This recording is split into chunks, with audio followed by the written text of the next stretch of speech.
Hi, this is Sweet Life and I'm Natasha, back at it with a review and discussion of Bad Boys Ride or Die. I went to see Bad Boys Ride or Die and will admit that I was a little bit apprehensive because I considered the first to be a classic action film. Ride or Die is the fourth installment in the series of buddy cop films starring Will Smith and Martin Lawrence respectively as Miami detectives Mike Lowrey and Marcus Burnett. I saw the second one, which kind of followed the formula of the original, though it's been a while. But Gabrielle Union played Marcus's sister and also Mike's love interest, and I remember thinking that it wasn't that great, especially towards the end where there's I think a mansion explodes and whatnot. It was a lot going on and I didn't think it was that good. I thought the first was really great. There was also a third installment that I've never seen. So I really wasn't planning to see this movie because I expected it to be like a terrible money-grabbing franchise flick. Yet for some reason, I just decided to see it without watching any trailers, the multitude of interviews with the stars, or reading any early reviews. And as soon as the movie started, I was glad that I took the chance on going to see it. It's a really great blend of action and comedy, where if you think back to the first Bad Boys, they kind of had a similar setup. Mike is supposed to be the ladies' man, he's the cool bachelor, Marcus is the settled married guy, and while he's not necessarily silly, he provides a lot of the comic relief, whereas Mike is more like the straight man. He offsets Marcus and his shenanigans, and watching Bad Boys Ride or Die, it reminded me a lot of the original, where they struck just the perfect balance between comedy and action. I love action movies, but number one, the acting needs to be good. I need the story to make some kind of sense because I don't like movies where it's just a bunch of stuff blowing up and then otherwise the movie doesn't make any kind of sense. Unfortunately, that's not the case here. You have a reasonably plausible storyline, which is that the guy's beloved foul-mouthed police captain died in one of the previous installments, and there's now a plot to tarnish his reputation. The bad guys put millions of dollars into an account with his name to make it look like he was a dirty cop. And with that, Mike and Marcus, because of the relationship that they had with him going back to the first Bad Boys, they make it their duty to try to clear his name. This comes about after Mike, who's now in his 50s, has decided to settle down, which starts the movie off with a bang. Mike is driving a Porsche at top speed, whipping around Miami, and stops at a corner store to allow Marcus to buy a ginger ale. The moment he starts picking up all of this other kinds of junk and whatnot, I just knew there were going to be some shenanigans. And with that, the film opens with a bang. It's the perfect setup for an intro to a Bad Boys movie. And then add to it that there's some sweet and comedic moments at what turns out to be Mike's wedding. Marcus gets choked up giving his speech as best man, and it's a nice moment. It feels like their relationship and where they are in life has come full circle, as Mike is moving into this next phase of his life. But again, there's an unexpected moment where Marcus has a life-altering experience. He has a new zest for life, a new appreciation for life, where in the past he was the cautious one, though not necessarily scared. He was the one putting the brakes on Mike. Mike has been through some things. He's experienced some trauma, and we can say maybe it's PTSD or something along those lines, where he's now having these moments of anxiety, panic attacks, where him and Marcus have reversed roles.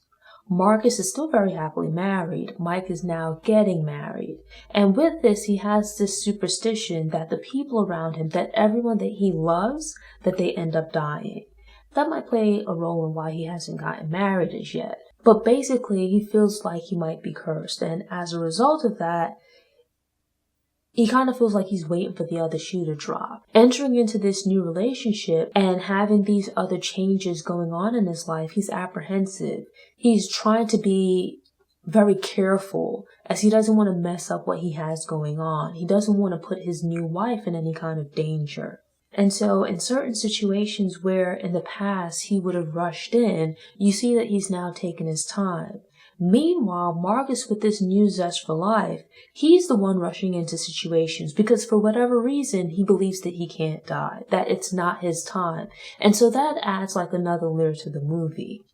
There can sometimes be a problem with films like this, where the characters don't really change or evolve over time.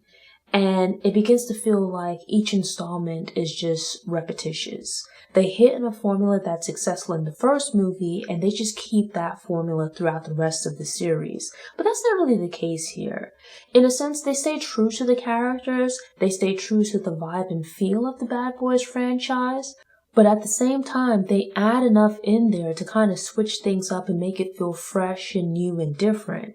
Some new, or at least new to me, characters are introduced who help to round out the team, but it still feels like a Bad Boy movie. All in all, it was a really great movie. Given that it's a new release, I don't want to give too much away by getting too deep into exactly what took place, but I think this is definitely a movie that you'll want to see on the big screen.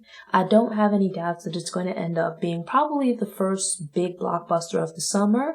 There's been a few other action movies that have come out that I've gotten to see, and I've actually quite enjoyed, but they haven't done that great at the box office. When I went to the theater, it wasn't sold out, but that's, probably in part because I like to go to the movies during the day when people are still at work. Though I did see that some other times later in the evening and at a few different theaters were sold out. So with that being said, I think this is going to be the #1 movie for the weekend and probably the first blockbuster of the summer.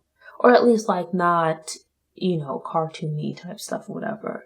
Aside from King Richard, I haven't liked or been interested in most of Will Smith's most recent movies. And I think Will Smith is alright as an actor. I tend to like his action films, or have liked several of his action films in the past.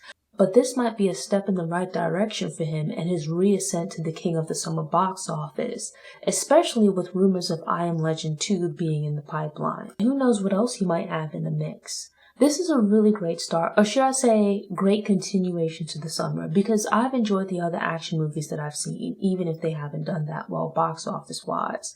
But I think this is a good look. And with that, I would recommend going to see Bad Boys Ride or Die in theaters. The reason being that experiencing it in theaters, hearing those explosions over those nice, loud, powerful speakers, and seeing it on the big screen where you're fully immersed in the experience is incredible. It's one of those movies where it makes sense to go and see it in theaters. And so with that, I highly recommend Bad Boys Ride or Die. Thanks for tuning in. To ensure you don't miss any episodes, subscribe to the channel, click the notification bell, and check out my movie review playlist. Go ahead and click the thumbs up button if you like what you saw, and go ahead and share it on social media.